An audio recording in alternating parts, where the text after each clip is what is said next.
ఆయా సమయాలలో మన సమస్యలు ఎప్పుడు తీరుతాయి అని మనం వాపోతుంటాం కదా.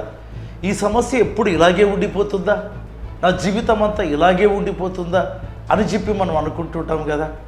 బైబిల్ గ్రంథం గమనిస్తే యెహోషువ గ్రంథం 6వ అధ్యాయం 5వ వచనంలో దేవుడు ఒక మాట అన్నాడు, అప్పుడు ఆ పట్టణ ప్రాకారము కూలును అన్నాడు.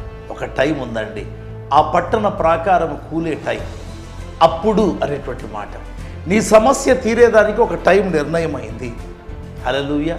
ఇంతగా ఎప్పుడు ఆ పట్టణ ప్రాకారం కూలుతుంది, ఎప్పుడు ఆ సమస్య తీరుతుంది? యెహోషువ 6:4లో దేవుడు అంటాడు, 6 దినములు నిశ్శబ్దంగా ఆర్భటించవద్దు, కేకలు వేయవద్దు, ఎరికో గోడ చుట్టూ లేదా పట్టణం చుట్టూ తిరగమన్నాడు.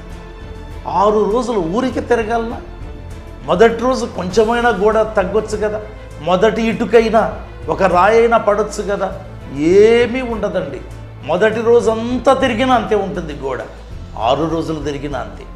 ఎందుకు ఇలా? దేవుడికి ఆ గోడను పడగొట్టడానికి 6 రోజులు అవసరమా? కాదు. నీ అరణ్య యాత్రలో దేవుడు నీకు కనిపెట్టే అనుభవాన్ని నేర్పిస్తూ ఉన్నాడు. ఆ పిదప ఆ ప్రాకారము కూలును. కనిపెట్టే అనుభవం. ఆర్భటించవద్దు, కేకలు వేయవద్దు, ఆ పట్టణము చుట్టూ తిరుగుతూ ఉండు, దేవుని కొరకు కనిపెట్టుతూ ఉండు. అందుకే కీర్తన 41వ వచనంలో వ్రాయబడింది కదా, యెహోవా కొరకు నేను సహనముతో కనిపెట్టుకుంటేని ఆయన చెవియొగ్గి నా మొర ఆలకించాను.